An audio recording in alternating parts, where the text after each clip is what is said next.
¿Sabe que en las primeras horas de un día como hoy, Cristo resucitó? Y la resurrección de Cristo es un hecho histórico que cambió todo o toda la cosmovisión de la humanidad.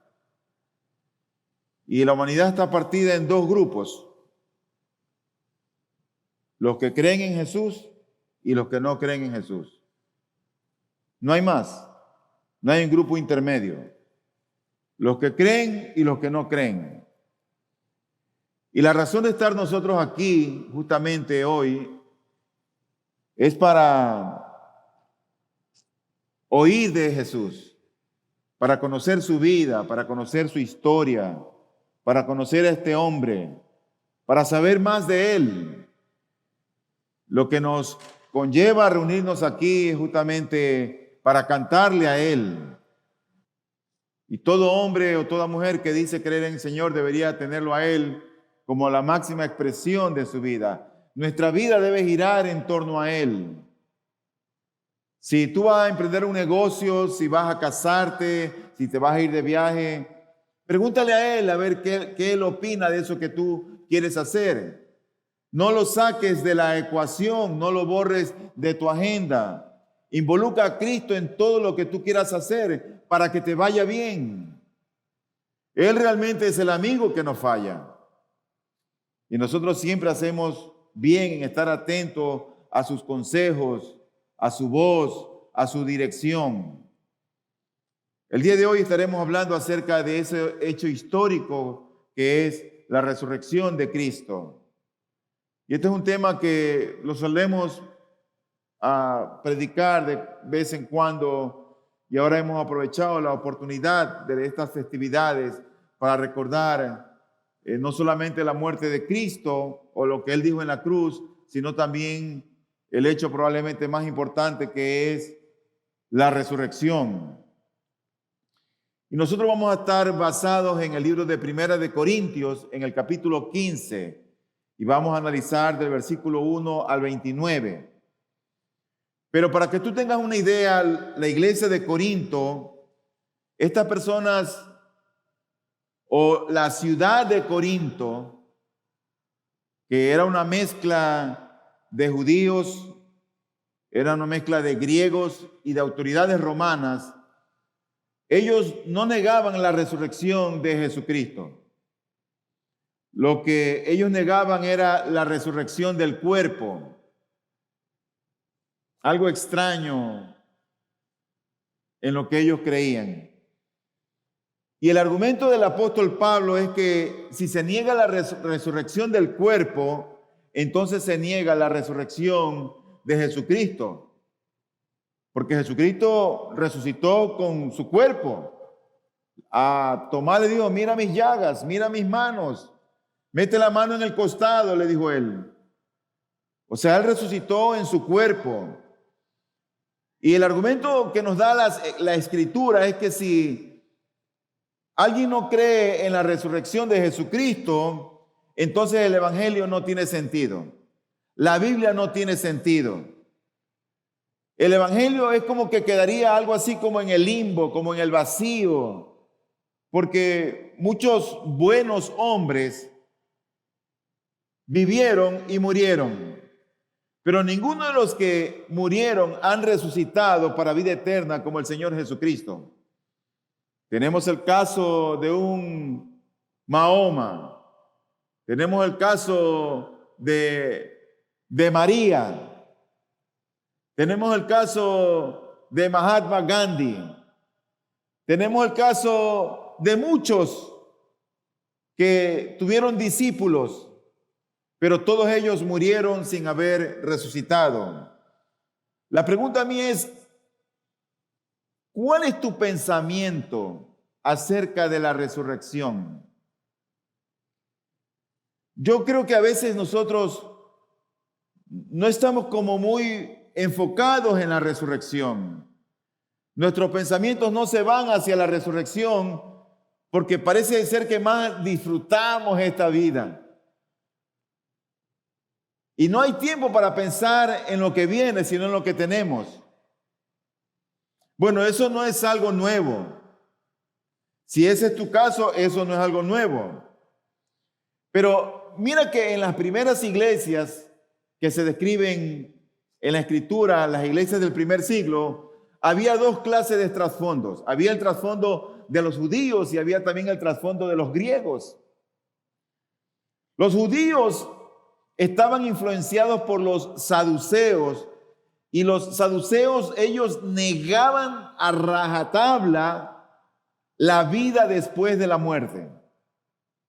Ellos no creían en la vida después de la muerte. Por ejemplo, en Hechos 23:8 dice: porque los saduceos dicen que no hay resurrección, ni ángel, ni espíritu, pero los fariseos creen todo esto.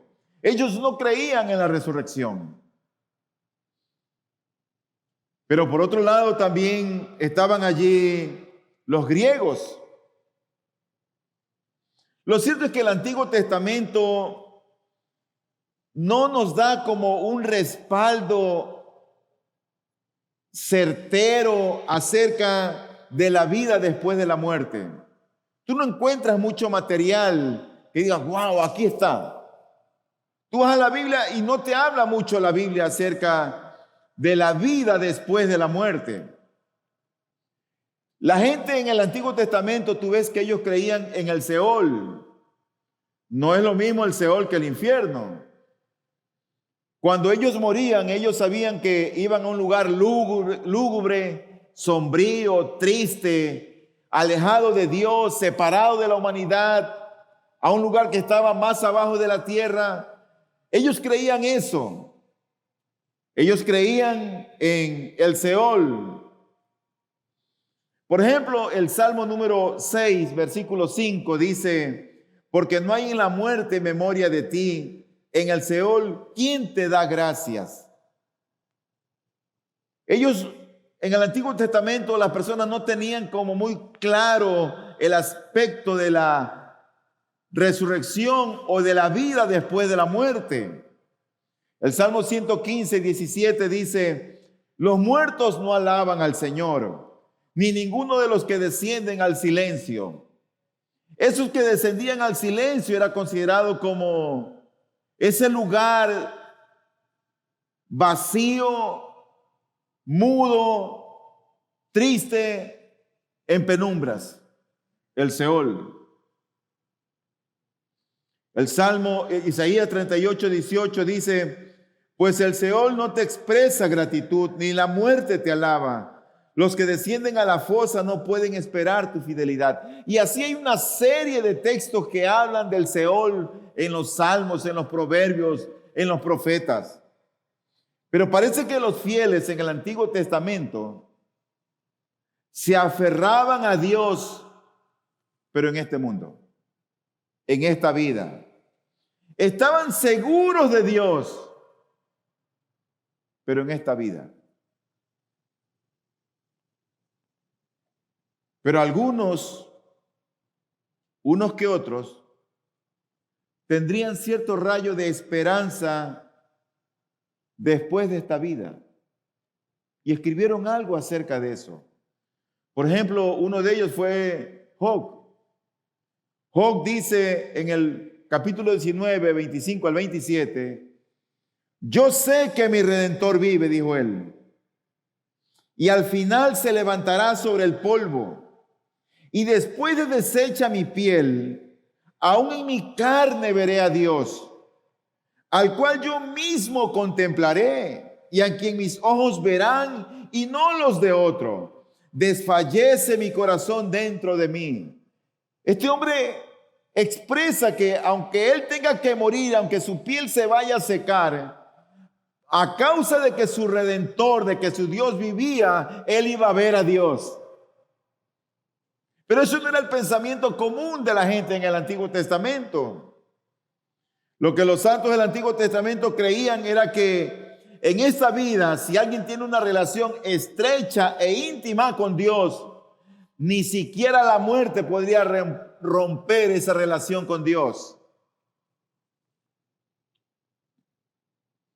El Salmo 73, versículo 23 dice, sin embargo, yo siempre estoy contigo. Oye eso, yo siempre estoy contigo. Tú me has tomado de la mano derecha. Con tu consejo me guiarás y después me recibirás en gloria. Ese era el pensamiento que tenían ellos. Pero después en Israel se desarrolló la esperanza inmortal a causa de esa amistad y de esa relación estrecha o íntima con Dios. Lo cierto es que todo cristiano debe ser un amigo íntimo del Señor. Todo cristiano debe hablar con su Dios, consultarle a su Dios, oír lo que Él tiene para nosotros. Si no, la vida cristiana es insípida. Si no, la vida cristiana no tiene sentido ni valor. Si para ti la vida cristiana es solamente venir a la iglesia y sentarte e irte y después olvidarte de tu Dios, eso no tiene sentido. ¿Para qué tener esa clase de vida? Yo diría que es una vida algo hipócrita tener esa clase de vida. Pero todo cristiano debería tener esa relación íntima con su Señor. Por eso que el cristiano es alguien que ha aprendido a deleitarse en la oración. Es alguien que ha aprendido a oír su voz. Señor, ¿qué tienes para mí hoy?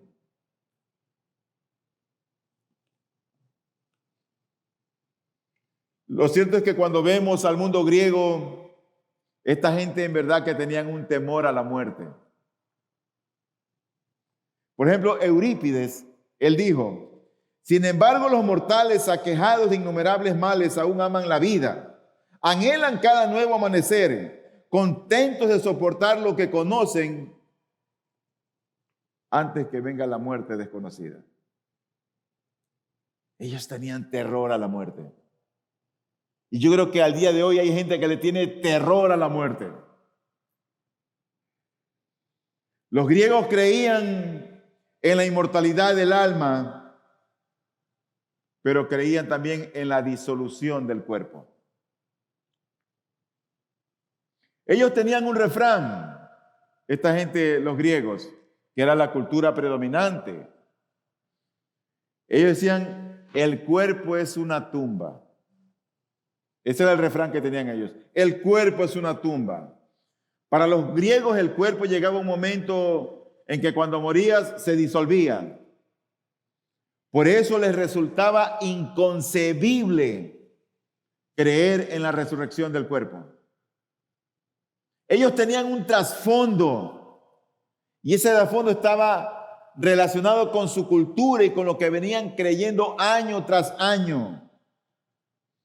Pero para la fe cristiana, después de la resurrección, tú seguirás siendo tú y yo seguiré siendo yo. Para el cristiano el cuerpo no es malo. ¿Y por qué el cuerpo no es malo? Porque nuestro Señor Jesucristo, cuando se encarnó, asumió un cuerpo. Dios tuvo a bien que Cristo se humanara en un cuerpo como el tuyo y el mío. Por lo tanto, no es despreciable que Dios escogió un cuerpo para su morada, o Dios escogió este cuerpo para que el Espíritu Santo de Él habite y more en nosotros. Para el cristiano, la vida después de la muerte incluye la totalidad de la persona, es decir, cuerpo y alma. Yo no creo que nosotros resucitaremos con el mismo cuerpo que tenemos antes de la muerte. Unos flacuchentos, otros en sobrepeso, otros enfermos. Tú sabes, si a alguien le da cáncer, otros medio desnutridos, manchados. Yo no creo que vamos a resucitar con este mismo cuerpo que tenemos ahora. Lo que tendremos, como dice el apóstol Pablo, es un cuerpo espiritual. Es decir, que la personalidad de cada hombre La personalidad de cada mujer va a sobrevivir. Pero tendremos un cuerpo que será glorificado, un cuerpo glorioso, distinto al que tenemos en este mundo terrenal, en esta vida. Será entonces un cuerpo y un espíritu divino. Con esta pequeña introducción vamos a entonces analizar 1 Corintios capítulo 15 del 1 al 29. 1 Corintios capítulo 15 del 1 al 11 lo vamos a ir leyendo poco a poco por asunto del tiempo. Y voy a leer los primeros dos versículos. Dice allí: ahora os hago saber, hermanos, el evangelio que os prediqué, el cual también recibisteis, en el cual también estáis firmes, por el cual también sois salvos si retenéis la palabra que os prediqué, a no ser que hayáis creído en vano. Bueno, aquí hay varias cosas que quiero mencionar como esta introducción de lo que es la resurrección de Cristo. Lo número uno es que el evangelio que había llegado a los corintios era algo que ellos habían recibido.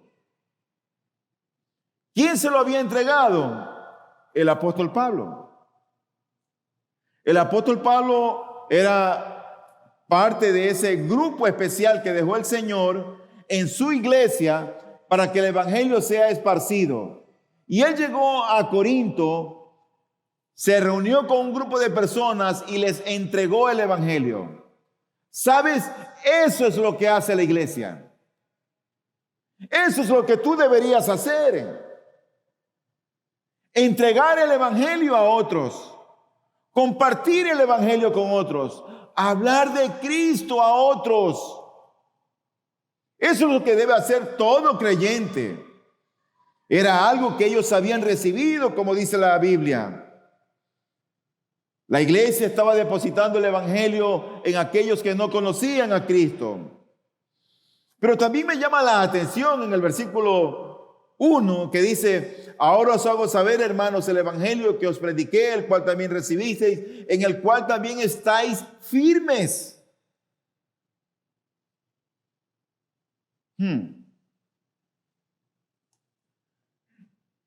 Yo creo que este es un mundo resbaladizo.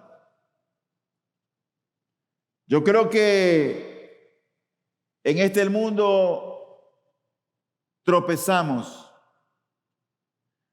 Pero a veces esos tropiezos que tenemos en la vida desarman a la gente. Esos tropiezos, esas resbaladas, esas caídas, a veces traen consecuencias que en muchos los atormentan toda la vida. Por eso es que la iglesia, nosotros necesitamos algo que afirme nuestros pies en este mundo. Y eso es el evangelio. Es el evangelio en el cual las personas podemos estar firmes. Ese evangelio había sido entregado a la iglesia de Corinto. En Job capítulo 4, versículo 4 dice: al que tropezaba, tus palabras lo levantaban, y las rodillas débiles fortalecías. Qué precioso saber que la palabra del Señor, sus promesas, son las que nos ayudan para que cuando tropezamos en la vida, la firmeza del evangelio nos levante, nos dé fuerza para seguir creyendo en el Señor en medio de las circunstancias adversas. Un célebre autor dijo, traduciendo este versículo, dijo él: tus palabras han mantenido en pie a muchos. Y eso es precisamente lo que hace el evangelio. El evangelio nos sostiene. Pero dice el versículo 2: por el cual también sois salvos. Pero yo creo que es mejor la traducción en el presente continuo. Es que había una salvación continua. Lo que ahí se debería de traducir es: estaban salvándose o estaban siendo salvados. Salvación continua. Pero una vez que el evangelio ha llegado al corazón del hombre y el hombre ha entendido el evangelio, y Cristo ha sido revelado a su corazón, ¿qué viene entonces después? Bueno, aférrate a Cristo, aférrate al Evangelio, aférrate a la palabra del Señor. Dice el versículo 2, por el cual también sois salvos si retenéis la palabra que os prediqué, a no ser que hayáis creído en vano. Hay, en otras palabras, que aferrarse a la promesa de Él. Mira, en la vida siempre hay situaciones adversas que tratarán de minar nuestra fe. Pero mi hermano, mantente firme en la fe que es en Cristo Jesús. Mantente firme. Luego tenemos entonces el versículo 3 al 11, y este sí lo voy a leer todo. Dice allí, porque yo os entregué en primer lugar lo mismo que recibí, que Cristo murió por nuestros pecados conforme a las Escrituras, que fue sepultado y que resucitó al tercer día conforme a las Escrituras, que se pareció a Cefas y después a los 12. Luego se pareció a más de 500 hermanos a la vez, la mayoría de los cuales viven aún, pero algunos ya duermen. Después se apareció a Jacobo, luego a todos los apóstoles. Y al último de todos, como a uno nacido fuera de tiempo, se me apareció también a mí. Porque yo soy el más insignificante de los apóstoles, que no soy digno de ser llamado apóstol, pues perseguía la iglesia de Dios. Pero por la gracia de Dios soy lo que soy, y su gracia para conmigo no resultó en vana. Antes bien, he trabajado mucho más que todos ellos, aunque no yo, sino la gracia de Dios en mí. Sin embargo, haya sido yo o ellos, así predicamos y así creísteis. Ahora aquí Pablo está testificando de aquellos que fueron testigos de la resurrección de Jesucristo, de aquellos que habían visto al Señor un día muerto y después de 3 días resucitado. Él está colocando delante de esta iglesia a aquellos que habían sido testigos oculares de la resurrección de Cristo, que habían sido testigos de esa resurrección integral del Señor. Y hay varios hermanos que allí mencionan como 500 personas, y luego menciona a varios de ellos, pero yo quiero referirme solamente a 2 en esta mañana, de lo que la Biblia aquí menciona. Y quiero hablar de lo que dice en el versículo 5 rápidamente. Dice allí que se apareció a Cefas, que es Pedro, y después a los 12. Eso tiene un valor, eso es algo muy significativo. Y tiene valor porque se le apareció a este hombre, que era un discípulo del Señor, alguien que había creído en Cristo, y antes que fuera crucificado, lo negó. Pedro era un discípulo prominente, brillante, si queremos decir, lleno de valor, arriesgado, tomaba la palabra, pero negó al Señor. Sin embargo, este hombre lloró amargamente y se arrepintió de su deslealtad. Y yo creo que cuando alguien tiene un arrepentimiento genuino en la vida, Dios lo recibe y Dios perdona. Pero cuando el arrepentimiento es genuino, no es remordimiento lo que tenía Pablo, era que estaba arrepentido de verdad. Pero Cristo fue crucificado y murió. Y Pedro se alejó del grupo.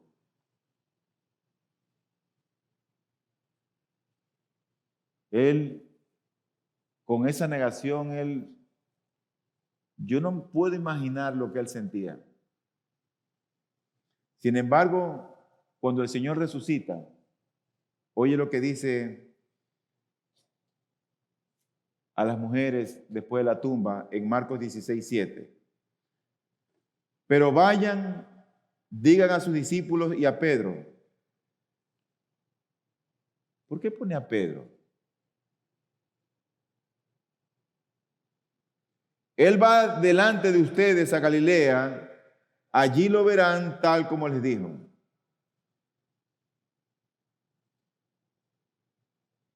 ¿Sabes? Porque el Señor sabía lo que había en Pedro. Y este hombre se había arrepentido. Así que el Señor lo que está queriendo hacer es mostrar gracia y amor. Para todo aquel que se arrepiente genuinamente, siempre lo que vas a recibir de parte del Señor es gracia y amor. No vas a recibir rechazo. Por eso que Él dijo, vayan, díganle a sus discípulos y a Pedro. En Lucas 24:34, después que el Señor había resucitado en el camino a Emaús, dice que decían, es verdad que el Señor ha resucitado y se ha aparecido a Simón. La noticia era escandalosa, extraordinaria. A Simón, el que lo negó.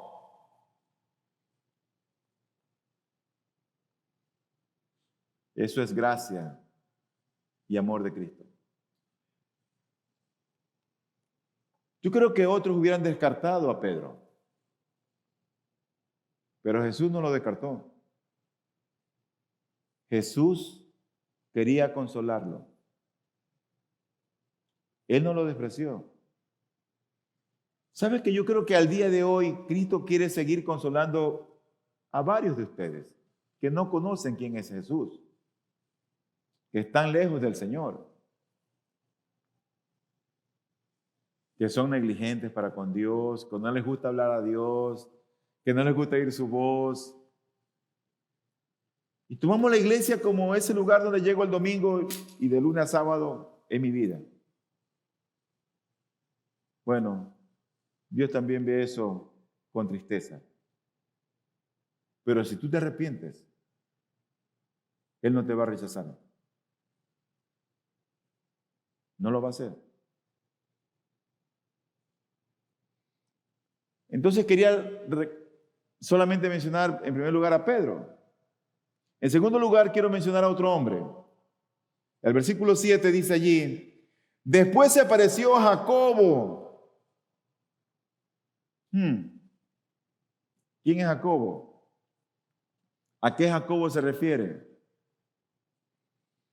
Luego a todos los apóstoles, pero es como que está mencionando nombres en particular.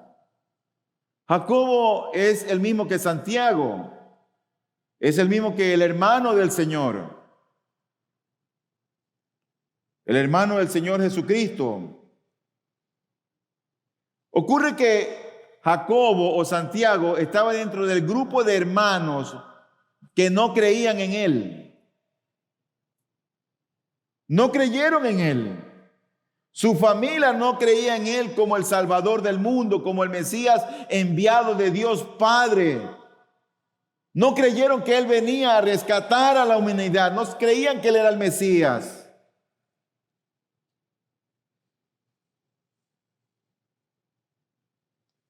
Dice la Escritura en Marcos 3:21, cuando sus parientes oyeron esto, fueron para hacerse cargo de él, porque decían, está fuera de sí.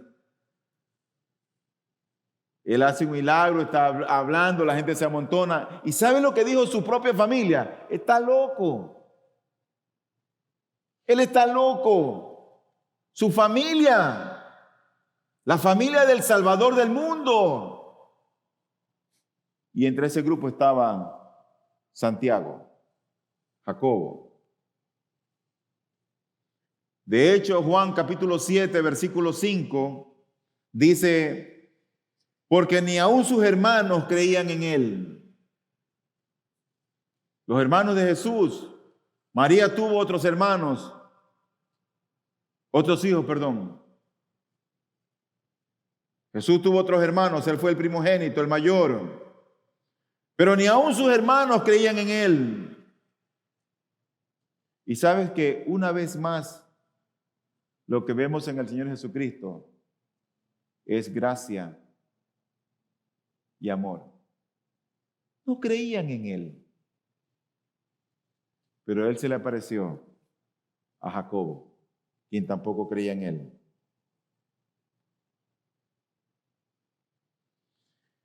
Y pienso que él está aquí también el día de hoy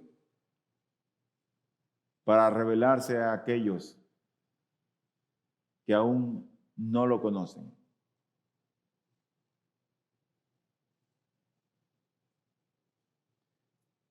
Y antes de pasar a la segunda parte del sermón, quiero leer el versículo 8 del capítulo 15. Dice allí: y al último de todos, como a uno nacido fuera de tiempo, se me apareció también a mí.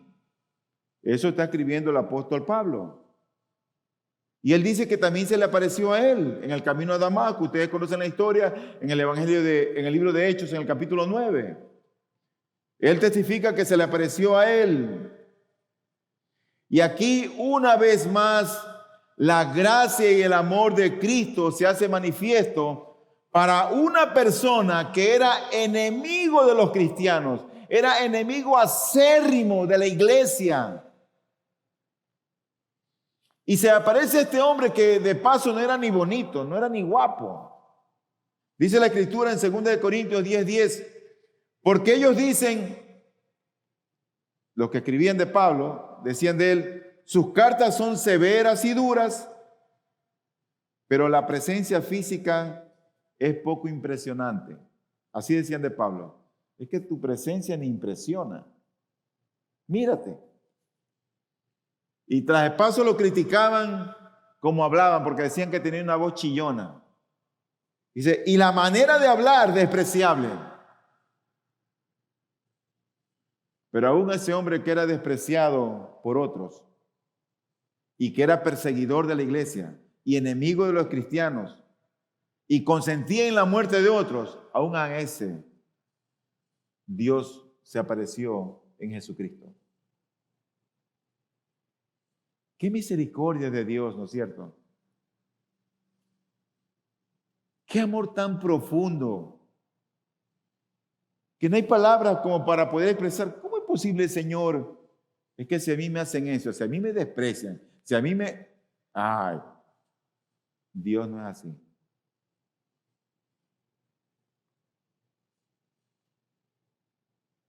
¿Qué hubiera sido entonces si Cristo no hubiera resucitado? Ahí viene la última parte, del 12 al 19, lo leemos.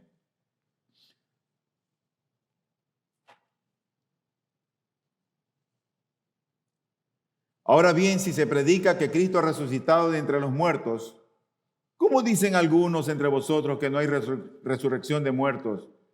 Y si no hay resurrección de muertos, entonces ni siquiera Cristo ha resucitado. Y si Cristo no ha resucitado, vana es entonces nuestra predicación y vana también nuestra fe. Aún más, somos hallados testigos falsos de Dios porque hemos testificado contra Dios que Él resucitó a Cristo, a quien no resucitó si en verdad los muertos no resucitan. Pues si los muertos no resucitan, entonces ni siquiera Cristo ha resucitado. Y si Cristo no ha resucitado, vuestra fe es falsa. Todavía estáis en vuestros pecados. Entonces también los que han dormido en Cristo han perecido.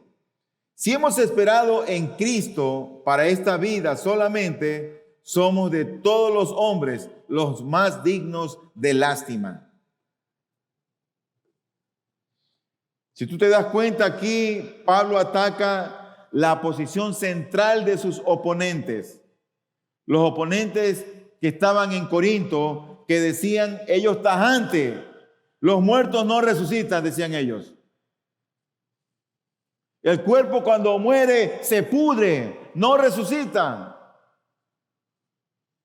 Y la respuesta de Pablo es, si ustedes adoptan esa posición, eso quiere decir que Jesucristo tampoco ha resucitado. Y en ese caso se desintegra la totalidad de la fe cristiana. Porque imagínate tú y yo que podamos creer en un hombre que murió y que quedó bien muerto ahí en la tumba. No tendría sentido creer en alguien que murió. ¿Sabes? Pero mi Cristo, Él venció la muerte. Él resucitó. Ahora, ¿por qué es tan esencial la fe en la resurrección de Jesucristo? ¿Por qué es esencial? ¿Por qué es un punto medular? 4 puntos. Y termino con esto. En primer lugar, la resurrección demuestra que la verdad es más fuerte que la falsedad. La resurrección demuestra que la verdad es más fuerte que la falsedad. Juan capítulo 8, versículo 40, el Señor narra aquí un hecho controversial, de pugna con sus enemigos. Y dice ahí, pero ahora me quieren matar, a mí que les he dicho la verdad que oí de Dios. Esto no lo hizo Abraham. Tú sabes, los judíos decían, nosotros somos hijos de Abraham. Ese era el orgullo que ellos tenían. Pero dice él, Abraham no me quería matar. No hubiera hecho esto. ¿Y por qué lo querían matar a Jesús según este pasaje? Porque les estaba diciendo la verdad que de Dios había oído. Jesús lo que vino es a revelar al Padre. Jesús vino a revelar a Dios. ¿Y qué vino a revelar de Dios el Padre? Su bondad, su amor, su paciencia, su tolerancia, los beneficios que la gente tenía al creer en Él. Eso vino a revelar Jesucristo. Pero todos los enemigos de Cristo querían matarlo. ¿Por qué motivo? Porque querían que desaparecieran aquella verdad que él decía. Ellos querían que los puntos de vista que ellos sostenían prevalecieran. Ellos no amaban la verdad.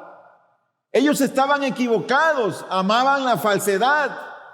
Cristo para los puntos de vista que ellos tenían era una amenaza y por eso querían matarlo. Ahora, si estos hombres lograban matarlo o asesinarlo, entonces la falsedad triunfaba sobre la verdad. Por lo tanto, la resurrección es la prueba definitiva de que la verdad es indestructible. Ellos no pudieron destruir a Jesucristo cuando ellos quisieron. Fue en el tiempo señalado. Por eso que Jesucristo dijo en la cruz del Calvario, consumado es. Tetelestai, cuenta saldada, no hay deuda para con nadie. La resurrección demuestra que la verdad es más fuerte que la falsedad. En segundo lugar, la resurrección demuestra que el bien es más fuerte que el mal.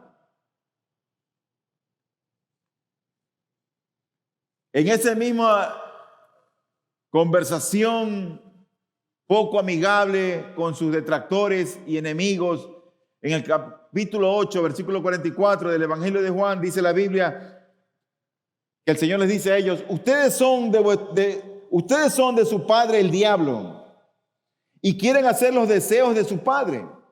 Él fue un asesino desde el principio y no se han mantenido en la verdad porque no hay verdad en él. Cuando habla mentira, habla de su propia naturaleza porque es mentiroso y el padre de la mentira. La resurrección demuestra que el bien es más fuerte que el mal. ¿Quiénes crucificaron a Jesús? Las fuerzas del mal. Los hombres. Sí, los hombres. Satanás, sus huestes, Se sintieron victoriosos cuando lo vieron aparentemente débil en una cruz. Bueno, realmente era débil, estaba débil, cansado, moribundo, atormentado. Pero las fuerzas del mal crucificaron a Jesús. Y si no hubiera habido resurrección, eso hubiera significado que esas fuerzas se hubieran consagrado victoriosas, que habrían triunfado. Un autor dijo lo siguiente, dice él: una lección y solo a una puede decirse que la historia repite claramente, que el mundo está fundado sobre una base moral y que a la larga el bien prevalece y el mal desaparece. Pero si la resurrección no hubiera tenido lugar, ese gran principio que dijo este hombre hubiera fallado y ya no podríamos estar seguros de que el bien es más fuerte que el mal. Porque fueron estos hombres cargados de odio, de amargura, de rencor, de la perversión y maldad en sus corazones que crucificaron a Cristo.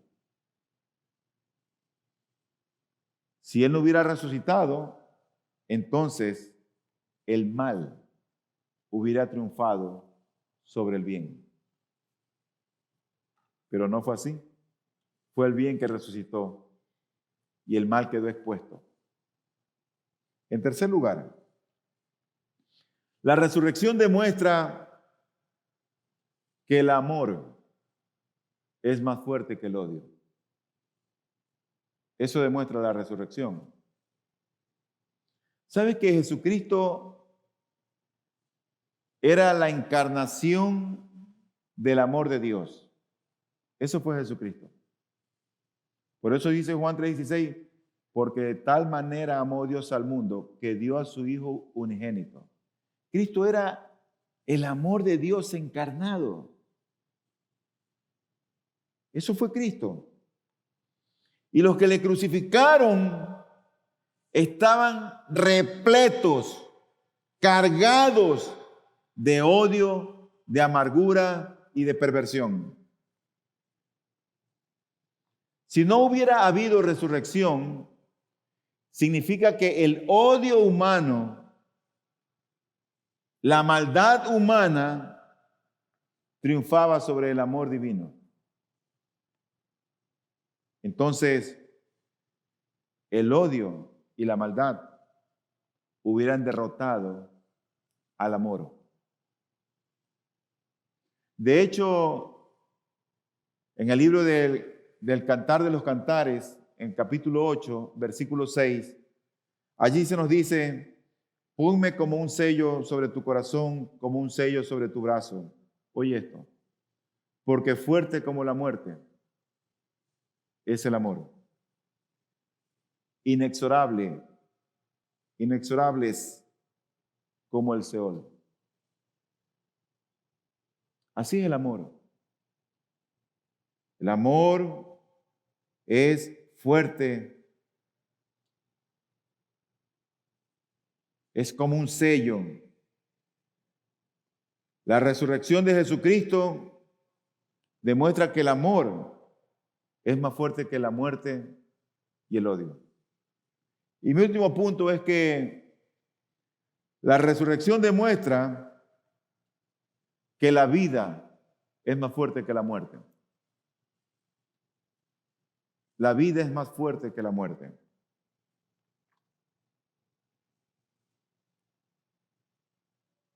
Ponte a pensar, si Jesucristo hubiera muerto y no hubiera resucitado, habría quedado clarísimo que la muerte entonces podía tomar a cualquier hombre en este mundo, y en particular a Jesús, quien vivió una vida de pureza, una vida perfecta, una vida que le agradó a Dios el Padre, una vida singular. Fue el único en el mundo sin pecado, el único.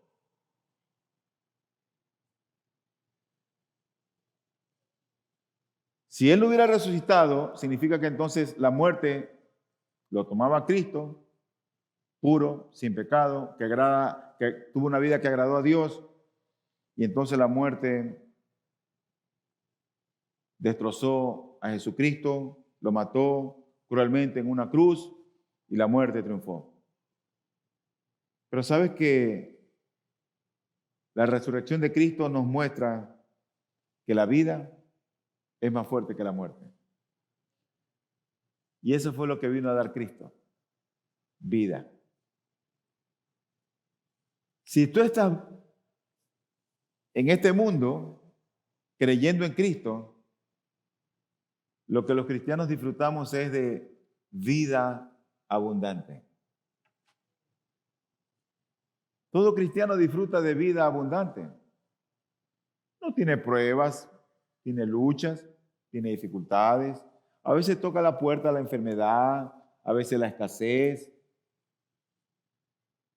pero tenemos vida abundante. Eso no nos destruye. Eso no nos aniquila. Jesucristo dijo, el enemigo ha venido para matar, hurtar y destruir, pero yo he venido para que tengan vida y para que la tengan en abundancia. Si tú no estás teniendo vida abundante y la amargura está por encima de la vida abundante, analiza tu vida espiritual.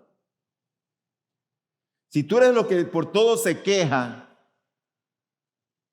analiza tu vida espiritual.